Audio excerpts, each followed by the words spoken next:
It's a big problem nationally that you might not think of happening here, but human trafficking is a reality in the La Crosse area too, and there are ongoing local efforts to try to stop it. News 8's Madeline O'Neill is in the newsroom with more. Martha, human trafficking is defined as a form of modern-day slavery in which traffickers use force or coercion to make their victims work, often in the sex industry. It's an underground issue that is difficult to see. So the La Crosse Task Force to Eradicate Modern Slavery spent the last year researching human trafficking locally and found our area is not immune to the problem.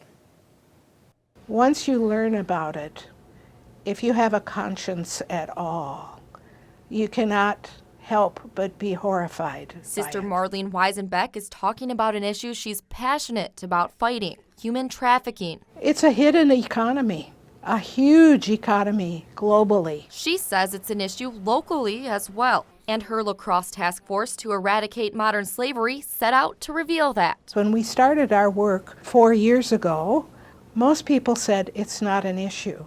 This past year, the task force sent out questionnaires to 86 La Crosse area organizations. Any agency that serves humanity in any way. And of the 39 that responded, 18 say they have had encounters with trafficking victims. I think we're discovering locally the extent that it might be operative here in the Coulee region.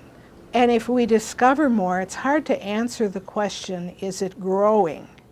Or are we just finding out what really exists? While investigator Tony DeLapp of the La Crosse Police Department says human trafficking is not as big of an issue locally as it is in other parts of the state. They have had cases and do keep an eye out for it. It's kind of like Craigslist. You go down to your state. Looking more and more to the internet as part of the investigation. That's where the majority of the advertising, so to speak, is. While many of the ads are for prostitution and not necessarily human trafficking. We do get tips a lot from the National Center for Missing and Exploited Children about possibly an underage person being posted on one of these ads. He says it's difficult to tackle human trafficking because oftentimes the victims are scared to speak up. They're worried about getting in trouble. State Representative Jill Billings is introducing legislation so coerced children wouldn't be arrested as prostitutes. We bring them in through human services side, get them services they need, and make sure that they don't have that stigma and that label attached to them.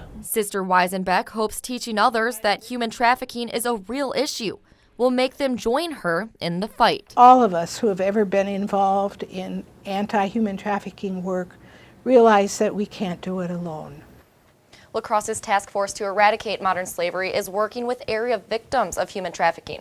The committee's research shows that the greatest needs locally for agencies to help trafficking victims is just more knowledge and funding, trauma-informed care, and a coordinated local response. Thanks a lot, Madeline. And Representative Billings is introducing her human trafficking legislation next week. There were 50 human trafficking cases reported in Wisconsin this past year.